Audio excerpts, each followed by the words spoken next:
Hello and welcome to Rauta. I'm Jerry and this is Underground Trio episode 68. Can it be that far already? Anyway, let's do it. Once again, with 3 different albums from 3 different styles, and of course they're ranked with my personal worst to best according to my own opinion. Feel free to disagree, that's part of the charm here, part of the deal here. Don't get upset if I dislike some of your favorites or the other way around. Because these are the 3 different styles, of course it's kind of hard to rank them in a way that it does justice to each other, but that's the beauty of it. It just makes it more challenging than comparing 3 different melodic black metal acts to one another and saying like, okay, this is my favorite and this is not.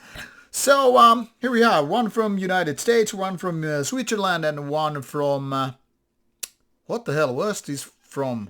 Serbia. Yeah, let's do it. So first we'll travel to United States with a band called Skies Fallen Cold Dead Lands.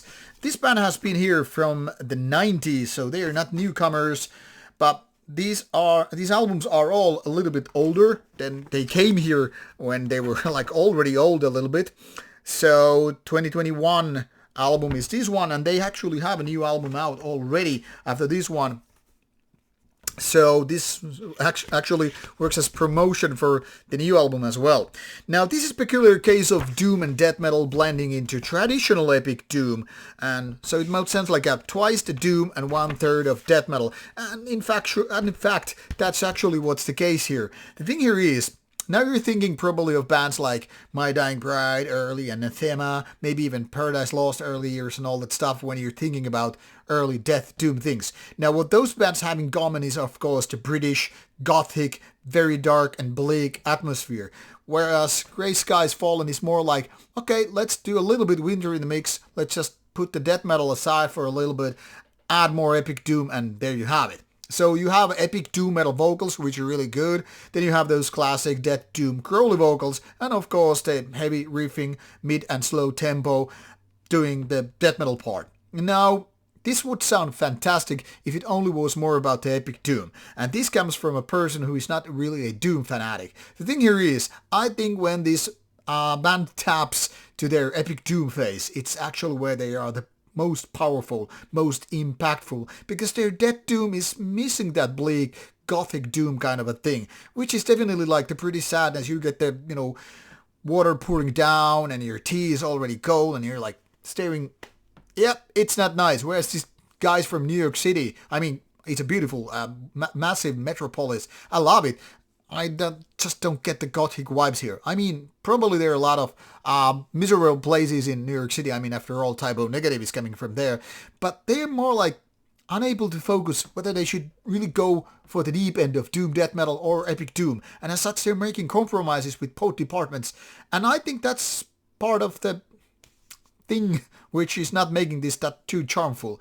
There are lots of beautiful parts, but overall this is much like a little bit of a mess. Like, not going to neither of these ends properly, but making the compromises, and as such it's like nicely produced, nice singing, nice all this and that, but songwriting wise could be a lot better. However, if you're a doom death fanatic, there's no reason to skip this band.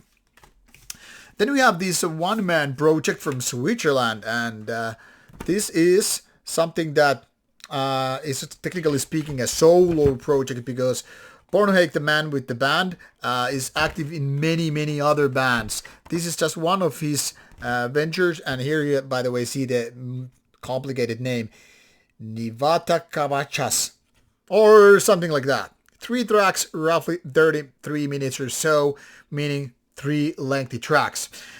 This is technically speaking kind of a dark death metal blending with black metal, so kind of like Death Black in essence. Not exactly the most war metallic like, but there's a little bit that in the mix. Now 2 downsides coming to this are the songs are way too lengthy for their own good. They're not really memorable being with the style. And the second is, well, it's a little bit compromising once again these 2 different genres. It's almost like, let's do death metal, but make the songs very complicated and lengthy and all, a little bit black metal in the mix, sounding as, or more like, resulting more like a compromise in so many departments. If I get to compare this to, say, his, I guess, one of the main bands, or the main band, Borgne, this is having a lack of focus. Maybe because when you have too many bands, you're just losing focus of some of the side project. And a result, I think this is like potential thing, but not really getting the cigar yet.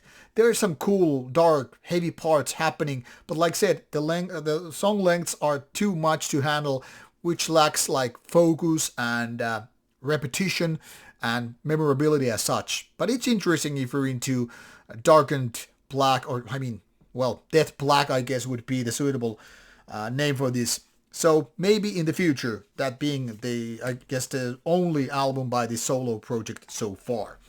So the best of the pile comes from Serbia with Codex, Gigas. This is an interesting band because they have been around since quite early 90s, but only 2 albums out.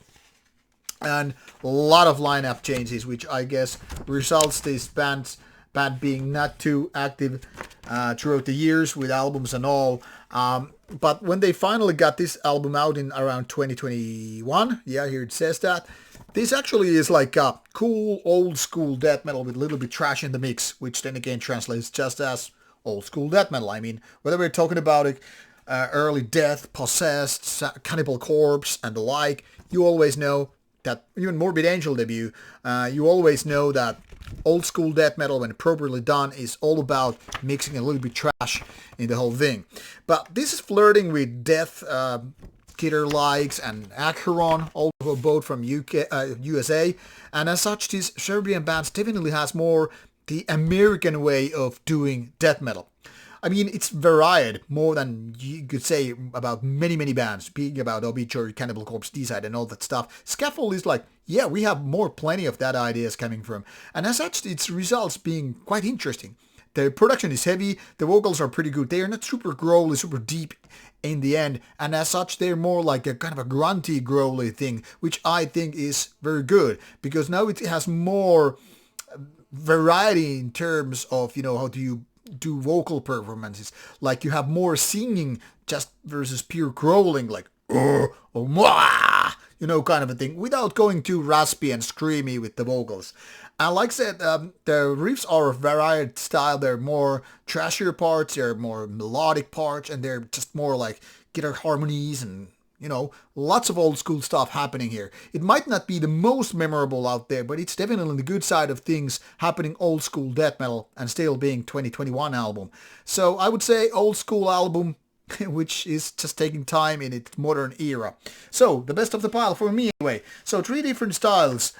Death Doom with Epic Doom from USA, Serbian old school death metal, and then Death Black from Switzerland. Make your pick, and of course you will find links provided in the description box. Go check it out, and I hope you like some of them. At least they should be, some of them, worth your time and all. So take care and enjoy.